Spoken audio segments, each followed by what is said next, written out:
शिवशहर अपना साहब अपना दीदी के चरण में प्रणाम करतानी। यहाँ उपस्थित रौरसा भाई बहन के चरण में प्रणाम करतानी। हमरा प्रणाम के अपना अपना चरण में स्वीकार करे लो। महागुरु महादेव के दया से, साहब दीदी की आशीर्वाद से, रौरसा भाई बहन के सहयोग से आज जादवपुर गांव में सामुदायिक भवन के प्रांगण में अपना महागुरु महादेव के गुरु स्वरूप के बाद सुने और सुनावे के सौभाग्य मिलल। महादेव के दया बा, साहब दीदी की आशीर्वाद बा।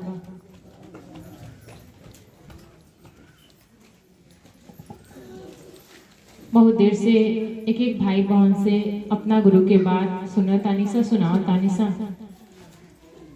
हम रौरा एजी बैठक में उपस्थित भइल बानी सा। बहुत देर से हम रौरा बात सुननी है सा। शुरू में ही जिज्ञासा पूछाई रहा कि बैठक में और शिव चर्चा में का अंतर बा। हर गली मोहल्ला में सामूहिक सप्ताह की चर्चा होता टे, लेकिन ये बैठक काहे खातिर होता टे? हर प्रखंड में या हर पंचायत में शिव चर्चा में, सामूहिक में, सप्ताहिकी में सब कोई के जाए का अधिकार बा, सब कोई जा सकता। शिव चर्चा के बतकही बात अलग बाटे और बैठक के बात अलग होला। शिव चर्चा में भाई बहन के लोग के महादेव से जोड़े के प्रेरित कर लेला, बतावल समझावल जाला कि महादेव के गुरु मन ने तब से हमरा जीवन के दशा दिशा बदलल बाटे। यानी क्यों गनी महादेव लोग महादेव के गुरु माने, शिष्य बने, एक काम के करी। लेकिन बैठक में वही व्यक्ति आवेला जे महादेव के गुरु मान ले बा, कुछ दिन समय बीत गइल बा, जे चाहता कि गुरु के जो आदेश बा हम एक काम के ईमानदारी से करी, सचमुच में हम शिव के शिष्य बनी, महादेव के दया पावे लायक होखी। केगन हम महादेव के दया पावे लायक होखे, केगन हम शिष्य बने, केगन हमरा को महादेव के दया होई, केगन गुरु के गुरु दक्षिणा दियाई। ये सब बात बैठक में होलाटे। यानी कि रौरा महादेव के गुरु मान ले बानी, चाहतानी कि एक काम के आगे बढ़ाई, एक काम के सुंदर से करी। और बैठक सामूहिक चर्चा बा, सप्ताहिकी में बा, ओमे चुन के लोग के बुलावल जाला मंच पे। लेकिन बैठक में हर व्यक्ति के अधिकार बा बोले के। रौरा एक काम के करतानी, अगर क्षेत्र में कहीं भी रौरा काम करे में दिक्कत होता तो रौरा बात कर सकतानी कि हमरा क्षेत्र में काम करे में हर दिक्कत बाटे, के गानी करी।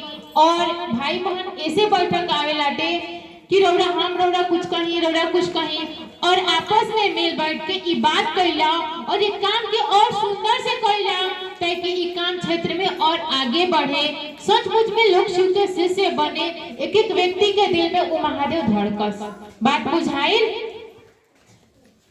हम रौरा दीदी साहब की कहला के अनुसार महादेव के गुरु मानिए सन। हमरा रौरा के साहब कहने महादेव को गुरु मानिए और शिष्य बनिए। साहब यो बात पूछाई रहा भाई बहन से कि साहब का सोच के कहनी महादेव के गुरु माना और हम रौरा का सोच के करतानी सन। साहब जो महादेव के गुरु मानी तो महादेव के गुरु माने के साहब के मात्र एगो सोच रहे कि हम चमत्कार सीख जाएं। लेकिन रौरा लो से दीदी आग्रह करे बच्चा लोग के अगर बाहर निकले तो लो निकाल दिलो, काहे से कि हम रौरा ये धूप में इतना गर्मी के मौसम में आयल बाने सन अपन समय निकाल के, तो कुछ बात सुनल जाओ, समझल जाओ। जब तक ले ना सुनल जाई, ना समझल जाई, काहे हमरा रौरा बुझाई। जब सुने तब वो अपना अंदर रौरा उतारे, तब ओकरा के गुण तब गुते। साहब जो महादेव के गुरु मानी मात्र ये सोच से मानी कि हम चमत्कार सीख जाएं। लेकिन जब महादेव के गुरु मानी और महादेव दया मांगे की स्थिति पैदा हुई, महादेव साहब के मंत्र गाने, जब नमः शिवाय मंत्र से महादेव के साहब प्रणाम करे लगने, जीवन में चमत्कार होके लागल। तो एक काम साहब के ऐसा लागल कि तो बहुत अच्छा गुरु बाड़न, और बिना सुनौले ही महादेव सुनतारन। इतना अच्छा गुरु, इतना अच्छा अध्यात्म के गुरु, और एक पर धूल और धूसर चढ़ल बाटे। काहे ना एक बात के एक एक व्यक्ति के जन जन के बतावला ताकि उ लोग कहाँ भटकताटे, कहाँ कहाँ भूलाइल बाटे और सहजता से उपलब्ध बड़न। जे रौरा घर के बाबा हवे उ राउर गुरु हवन और वो महादेव के गुरु माने खातिर कुछ भी करे के नहीं जरूरत, बस एक महादेव से गुरु और शिष्य के रिश्ता जोड़े के बाटे। और इस सोच के बताइनी, इस सोच के साथ शुरू करनी कि अगर सचमुच में ये धरती के एक एक व्यक्ति के गुरु महादेव हो जाए, जन जन के गुरु महादेव हो जाए, तो ये दुनिया इस सृष्टि देखे लायक हुई और सचमुच में उस शिव के शिष्य बने, ओकर जीवन सुखमय होके शिवमय होके। इस सोच से महादेव साहब लोग के शुरू करनी बतावे के कि महादेव के गुरु माना और शिष्य बना। काहे से दीदी कि हम लोग जगत में आयल बानी सन, तो जगत के दुखाले हटे हले ही हटे। अगर जीवन में उत्तम गुरु मिल जाए ना, तो जीवन जिए के मजा ही कुछ और बाटे। रोरा महादेव के गुरु मान ले होके तब के अपन जीवन के दिन दशा देख ले। जब महादेव के गुरु मान ले बनी तब के दिन दशा देख ली। हमो रौरा महादेव के गुरु माननी सन तो कोनो ना कोनो दुख से मुसीबत परेशानी से महादेव के गुरु माननी सन। लेकिन अब 2 साल 10 साल 12 साल महादेव के गुरु मान ले हो गए बाटे। साहब किताब में लिखत आनी कि शिष्य अपने इच्छाओं और कामनाओं को लेकर ही गुरु के पास जाता है, लेकिन गुरु का ज्ञान शिष्य के उद्देश्य का परिमार्जन करता है और चिन्मय स्वरूप देता है। साथ ही साथ इस जगत के आवश्यकताओं को पूर्ति करते हुए भी शिव तत्वों के सर्वोच्च शिखर पर आरूढ़ करता है। यानी कि हम रौरा महादेव के जौना सोच से गुरु माननी सन, लेकिन अब शिव शिष्यता में हमारा और कुछ समय बीत गए बाटे। हमारा और विचार सोच बदले के चाहिए। अब हमारा और ये सोच होके के चाहिए कि हमरो गुरु महादेव हो जा, हमो शिव के शिष्य बन जाई। साहब का सोच के शुरू करनी महादेव के गुरु माने के, काहे खातिर दिन को सूत्र दिल बानी कि कैला से का होई ना कैला से का होई, का हम लोग कभी सोचले बानी सर। खैर एजी के क्षेत्र के तो भाई बहन नया नहीं के पुराना ही बात, लेकिन ई जोन बैठक के बात होता ई बात सुनने में शायद पुराना बाटे। हमारे सब के शायद नहीं सब पहुंच पहले, लेकिन दीदी हमारा और अब सोच बदली लो। महादेव से दया मांगी लो कि ये महादेव दया करी, रौरा जेंगा चाहतानी जोन चाहतानी हम करे के तैयार बनी, हमरा से करा ली।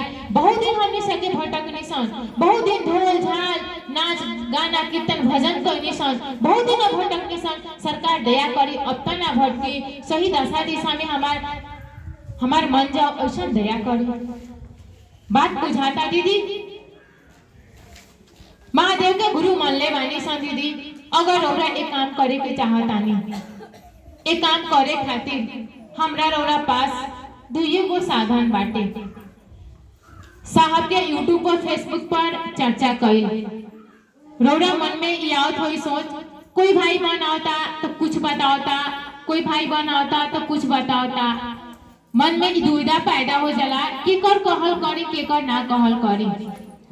लेकिन साहब कहत रहनी हाँ कि बाबू सुनो सबके, माने सब कोई के सुनो, लेकिन करो उहे जोन हम कहतानी।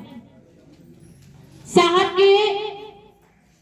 यो बात कहतनिया कि हमरा लगे आवल बहुत लोग जातला साहब के लगे, हमनियो सके गइल बानी सन, महादेव साहब से मिले के मौका मिलल बाटे। साहब कहन कि हमरा पास आए जरूरी नहीं थे, लेकिन हम जोन शब्द बोल गइल बानी, जोन शब्द लिखले बानी, अगर ओके छोड़ के तुलो चलबा लो, कहीं के ना रहबा लो, शिव के पता गुम हो जाई।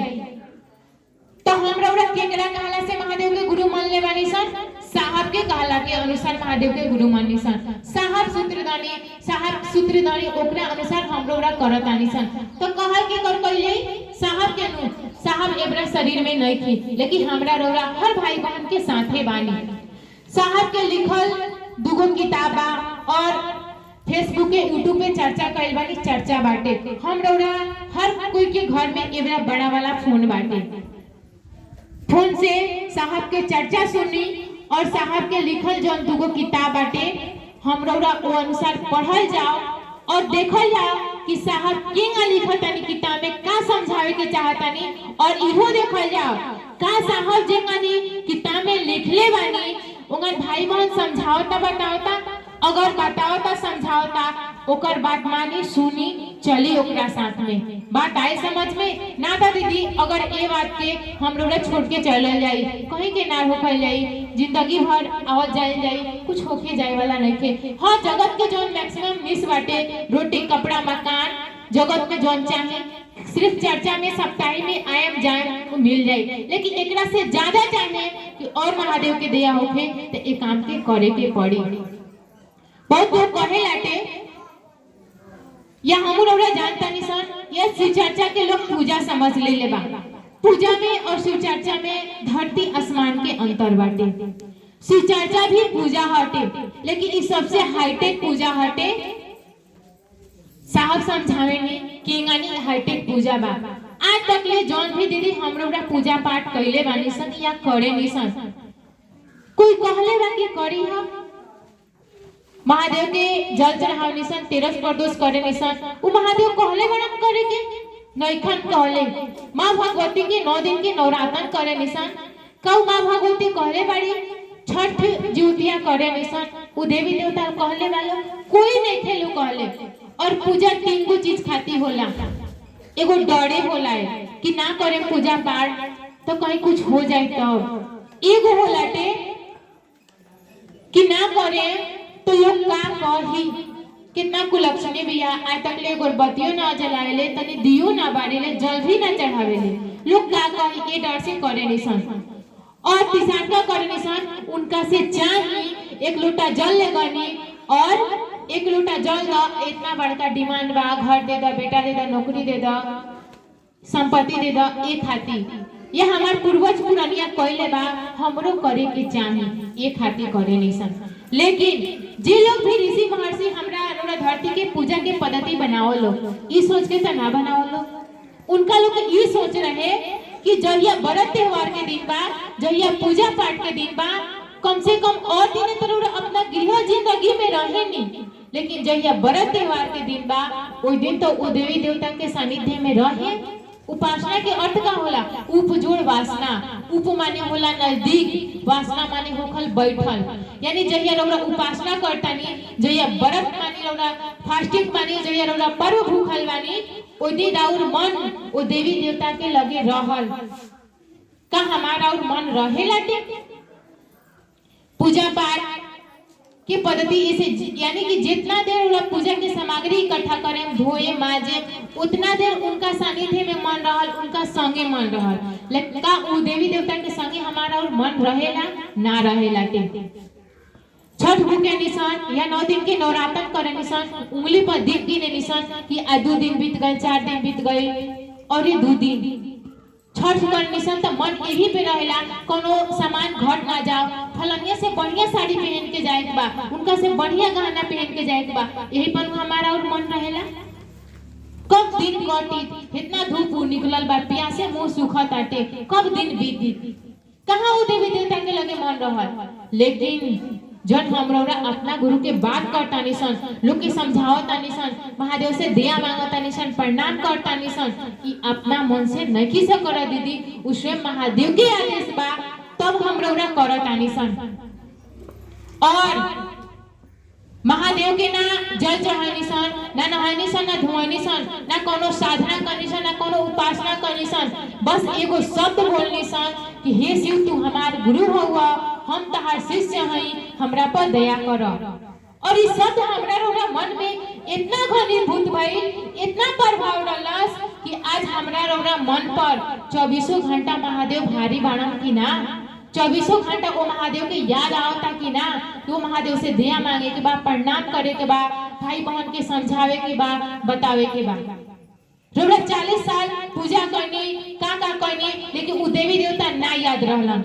लेकिन रौरा 2 दिन चाहे 1 दिन ये शब्द बोलनी, ये खाली चर्चा सुननी कि महादेव के गुरु माने के बाद, शिष्य बने के महादेव से दया मांगे के बाद, प्रणाम करे के बाद, इतना बात सुनी कि वो महादेव के नशा ऐसा चढ़ल कि उतरत नहीं थे। बात आओ तो समझ में दीदी। हम लोग पूजा पाठ करे निसन, पूजा में का करे निसन, उनकर बड़ाई उनके मुंह पर करे निसन। रौरा लोग हनुमान चालीसा या दुर्गा चालीसा पढ़ ले होके हम लोग। हनुमान चालीसा में का लिखल बा, जय हनुमान ज्ञान गुण सागर, हे हनुमान तू ज्ञान के सागर हुआ, तरह के भजला से भूत प्रेत निकट ना आवे लाटे, यानी कि उनकर बड़ाई उनके मुंह पर करता निसन। और श्री चर्चा में का करे निसन, वो महादेव के बड़ाई लोग के मुंह पर करता निसन कि ना, कि जब से महादेव के गुरु मान ले बानी सन, हमरा जीवन के दशा दिशा बदल गइल बा, हमरा जीवन में तो चमत्कार हो ताटे। रौरा ओ महादेव के बड़ाई लोग के मुंह पर करता नहीं कि ना, तो राउर बड़ाई कोई रौरा मुंह पे करे कौन, कि जौन राउर बड़ाई लोग से जाके करे तौन कौन तरबाए, कौन अच्छा बाटे। जौन लोग राउर बड़ाई दूसरा के मुंह पर जाके करे उहे नु अच्छा बाटे। तो हम रौरा वो महादेव के बड़ाई लोग के मुंह पर जाके करता निसन कि ना। साहब कहनी कि सबसे हाईटेक पूजा है शिव चर्चा के गानी। जैसे मान लेता नहीं कि में बिजली में लाइट नहीं थे, पंखा नहीं थे चलत, तार के पंखा हाँ को तानिसन तो एगो तार के पंखा से दो आदमी के हवा लागता। लेकिन अगर एगो में बीच में पंखा रही, ऊपर पंखा रही, तो सब कोई के हवा लागी कि ना लागी, मान लेता कि नहीं थे। साहब कहनी कि पूजवा हाथ के या तार के पंखा हटे, शिव चर्चवा एसी हटे और पंखा हटे, एसी हटे और लाइट पंखा हटे। बात बुझाई, यानी कि एगो एसी चल जा तो पूरा रूम के ठंडा कर दी और सब कोई के उसे हवा लागी, सब कोई के ठंडक पहुंची। अगर मान लेता नहीं कि ए छत पे चढ़े के बाद 10 तला बिल्डिंग बाटे, तो लिफ्ट भी लागल बा जाए खातिर और सीढ़ी भी बा, तो लिफ्ट से जाए तो कम समय लागी रौरा जाए में और पैर भी ना दुखी। अगर सीढ़ी से जाए तो रौरा सीढ़ी चढ़े में और पैर भी दुखी और समय भी लागी। कैसे जाए के चाहे शिव चर्चवा सीढ़ी हट, पूजा सीढ़ी हटे और शिव चर्चा लिफ्ट हटे। रौरा सोचे के बाद अब कैसे जाए के रौरा चाहता नहीं। बात बुझाइल, शिव चर्चा सबसे हाईटेक पूजा हटे, चलता फिरता। साहब कहत रनिया दीदी कि सबसे बड़का ही धरती ना पूरा सृष्टि ब्रह्मांड के सबसे बड़का काम हो वो ईश्वर से नजदीकी हो जाओ, वो ईश्वर से प्रेम हो जाओ। और हम रौरा खेल खेल में ही सबसे बड़का काम कर ले बानी सन। आज वो महादेव से प्रेम बाटे, रिश्ता बनल बा, तबे नु इतना धूप में महादेव के बात करे आइल बानी सन, वो महादेव के बात सुने आइल बानी सन। बात बुझाता, वो महादेव से रिश्ता बनल बा तबे नु बुझाई दीदी शिव चर्चा में या पूजा में अंदर। हम रौरा एक काम के कइला, साहब के लिखल आओ चले शिव की ओर किताबा, दूगो किताबा अनमिलाखर और आओ चले शिव की ओर। अनमिलाखर किताब में साहब के जीवनी बाटे बचपन से लेकर के और 2009 तक साहब के संगे जो भी घटना घटल बा, महादेव कब साहब के नमः शिवाय मंत्र देले बानी, कब साहब महादेव के मिठाई खिलेले बानी, कब दया मिलल बा, कब साहब के माला से प्रणाम करे के कहले बानी, सारा बात अनमिलाखर किताब में बाटे। अनमिलाखर किताब साहब ये सोच के लिखनी कि जे लोग इस किताब के पढ़ी इस सोचे पर मजबूर हो जाई कि अगर साहब श्री हरिंद्रानंद के संगे ऐसा हो सकता तो हमरा संगे काहे ना। बात बुझाता। और अनमिलाखर किताब पढ़े ना चाह के भी रौरा महादेव के परिधि में रहे, साहब दीदी के परिधि में रहे। बात बुझाता। परिधि माने होकर यानी उनका सोच में, उनका सोच से राउर सोच मिले, उनका चिंतन में राउर मन रहे।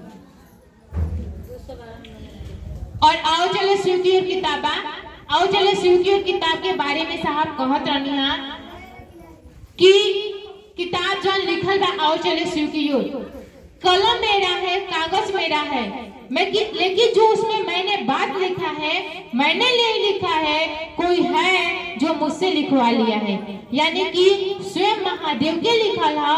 हम रौरा दीदी किताब के पढ़ल जाई। और आओ चले शिव की ओर किताब में बा किंग अनी राउर महादेव गुरु होई हन, कब रौरा शिव के शिष्य बने, किंग अने सूत्र के करे के बाटे, किंग गुरु के गुरुदक्षिणा दियाई, कब हम रौरा महादेव के दया पावे लायक होखल जाई, किंग अने सूत्र के करे के बाटे, गुरु काहे खातिर बनावे के बा, गुरु जीवन में होयन तका होई, ई सब सारा कुछ बात आओ चले शिव की ओर किताब में बाटे। आओ चले शिव की ओर किताब के पेज नंबर 212 में अगर जेकरा पास किताब होई दीदी पढ़े हम लोग।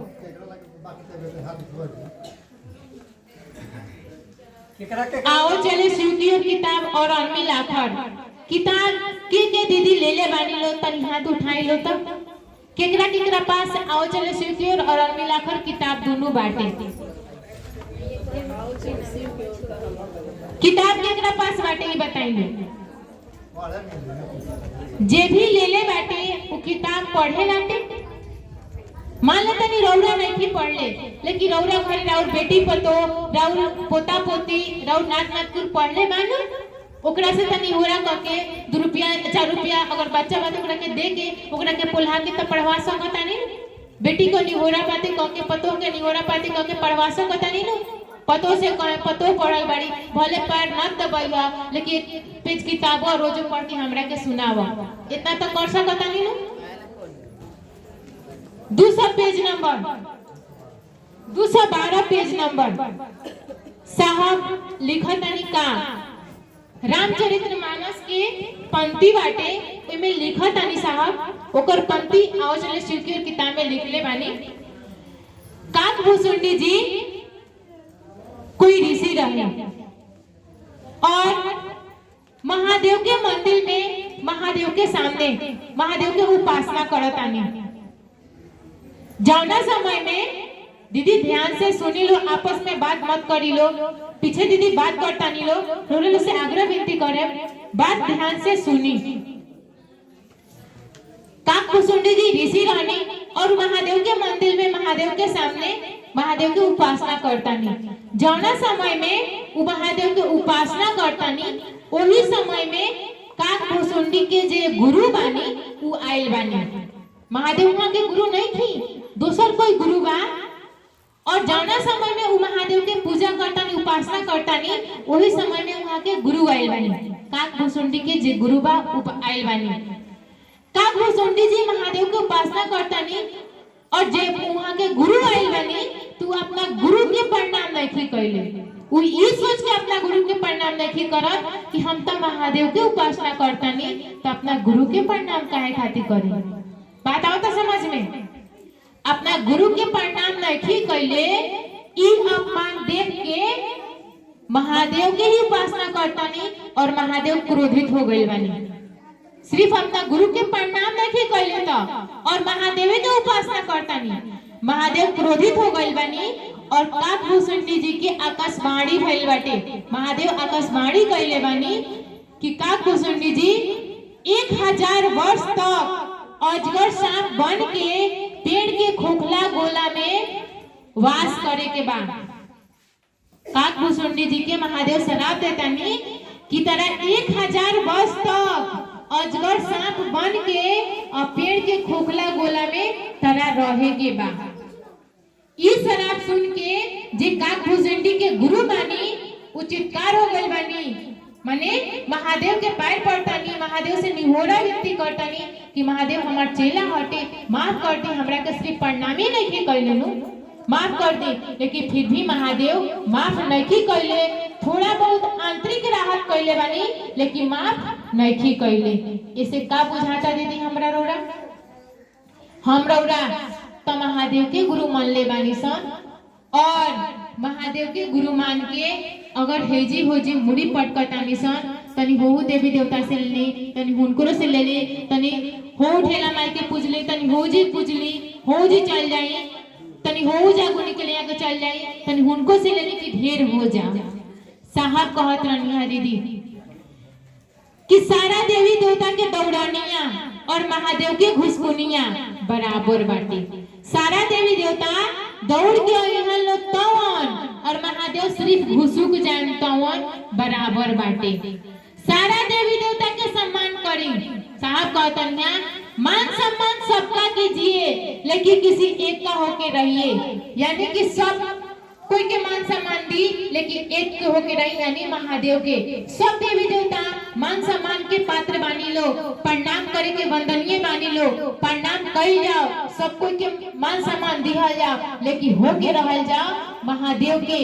ए महादेव देव तो लेन तो तारा से देव तो तू अब दूसरा दुआरी ना जाए मांगे, दूसरा से अपन नाक रगड़े, दूसरा के लगे मुड़ी पट के ना जाए, प्रणाम करे लेकिन मुड़ी पट के दूसरा से नाक रगड़े ना जाए।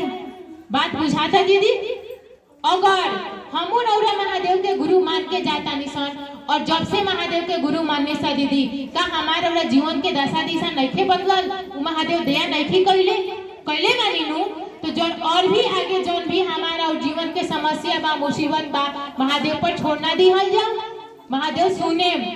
और एगो बात ध्यान से सुन ली दीदी, और ध्यान दे लो, ना सुन ले कम तो सुन ली। जे हमरा रोला के सूत्र देहल साहब श्री हरिंद्रानंद हमारा और आवाज तो महादेव के लगे ना जाला, अभी बैठक हटे ऐसे ऊंचा बात होताटे। जोन हमारा और दुख मुसीबत बेटा बेटी नौकरी चाकरी घर द्वार शादी विवाह हो जाताटे या होताटे, अभी हमारा और आवाज वो महादेव के लगे नइखे जात, साहब दीदी के लगे नइखे जात। महादेव के जे गण प्रेत बानू भूत प्रेत, जब रौरा महादेव के गुरु मानेनी तब उ लोग और मदद करे लाटे, उ लोग के मदद करेला तो बेटा हो जाला, घर बन जाला। और जे लोग एक काम के ईमानदारी से करे के चाहे लाटे ओकरा संगे अपन महादेव एगो अपन गण रख देनी स्पेशल में, उ राउर सारा नौकरी चाकरी राउर घर गृहस्थी के सारा के ध्यान रखेला, उ मदद करेला राउर। बात बुझाइल?